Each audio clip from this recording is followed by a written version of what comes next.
People are always searching for the best life they can find. In that pursuit, they often change their environment and social circles, seeking better opportunities, fresh starts, and new connections. I've seen plenty of people do this, maybe because I live in a big city that attracts young people from small towns and nearby villages. The city offers at least halfway decent work, some entertainment, and the promise of something more than what they left behind. Almost a year ago, I met one such newcomer from out of town. I was immediately drawn to her. There was something about Olivia, an air of calmness in her eyes that mesmerized me from the start. Our first meeting left a strong impression on me, and when we saw each other a second time, I felt an even deeper connection. She just seemed right for me. We saw the world in similar ways, our thoughts and wishes often aligned, and we clicked almost effortlessly. Olivia was different from most women I had known. One thing that stood out was her complete absence from social media. No accounts on any of the major platforms. In this day and age, that's rare. When I asked her about it, she shrugged and said, "I used to be on them, spending hours scrolling and chatting endlessly with my girlfriends. But then I realized that in that same time I could have actually visited them, talked in person, and come home again. It would have been healthier, and better for my eyes at least." "So how do you keep in touch with your friends?" asked, genuinely curious. "I made a bunch of friends at college, but I honestly don't miss anyone from my hometown. I was always at odds with my classmates, and I never really made friends in my neighborhood." She seemed detached from her past, and it was clear she had no desire to look back. Her family ties were minimal. She only called her parents occasionally. Over time, she made new acquaintances at work, and after about 3 months of dating, we decided to move in together. Everything about her just worked for me. Our conversations, our time at home, her cooking skills, even our physical connection. She fit into my life seamlessly, and before long I started thinking about taking the next big step. I picked out a ring, found the right moment, and proposed at home. An intimate and private affair, just as Olivia preferred. She never liked making things a big public spectacle, and at the time I assumed it was simply her personality. But as I would soon discover, there was more to her preference for privacy.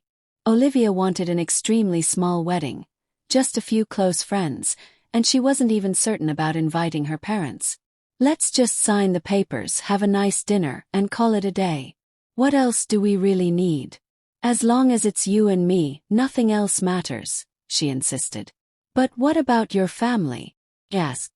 "Usually, parents are a big part of a wedding, especially since I haven't met yours yet." She brushed it off.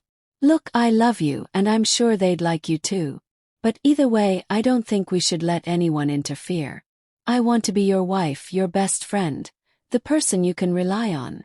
Her words were so serious, so deeply committed, that they made me question myself. Was I as devoted, as steadfast as she seemed to be? Maybe I was just blinded by love. Or maybe, just maybe, she was skillfully pulling me into something I didn't yet understand. With a little over a week before the wedding, I finally convinced Olivia to compromise. We decided to invite guests, and when she handed me a blank sheet of paper, I wrote down the names of my closest family and friends. Over 30 in total. Then she took the pen and added just 5 names. 3 co-workers and the husbands of 2.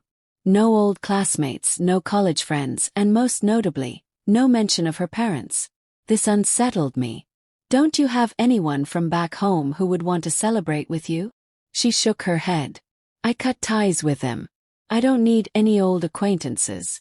You're my present, my future. My past is just water under the bridge. Nothing important there. But your mom and dad. Don't push it," she snapped. "It's a long trip just for one day. No point dragging elderly people out here. Let them be."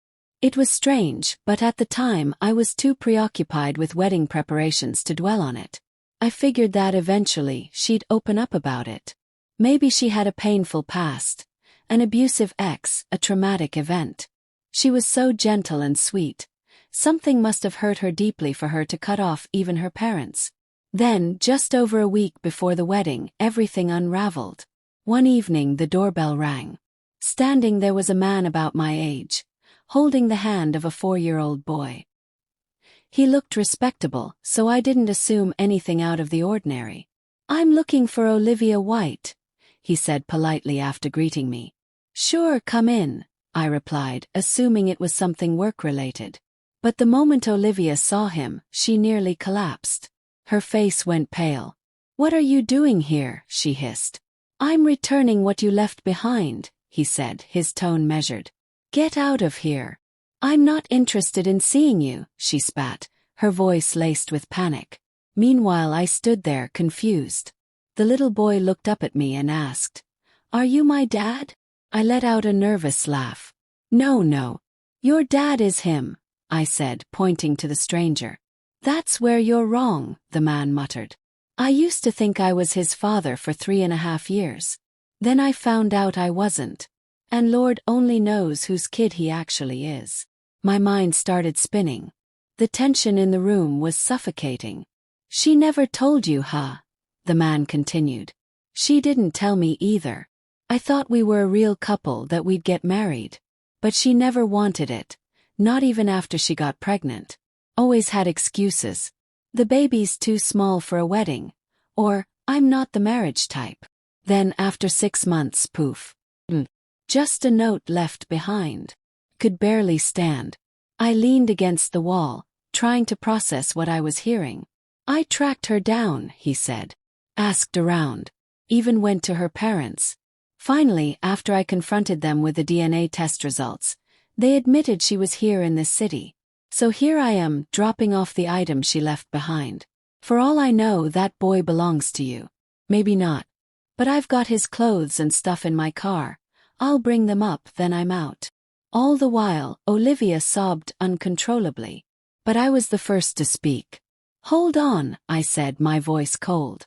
"Don't bring the stuff. If you're driving back anyway, why don't you take them with you? I figure there's a mother and grandparents who haven't seen their daughter and grandson in a while." The man hesitated, then shrugged. "Fine. Whatever. How much do I owe you?" "Yes. For your trip out here and for dropping the biggest truth bomb on me?" He waved me off. "Forget it." As he disappeared downstairs, I turned to Olivia, my expression hard. I pointed at her shoes and purse, then toward the door. I haven't spoken to her since. In a strange way, I'm relieved. It was messy, but at least I escaped before it was too late. And I've learned a major lesson. If your gut tells you something's off, listen to it. Don't just wait for the truth to come out. Dig for it. And when you find it, make your decision.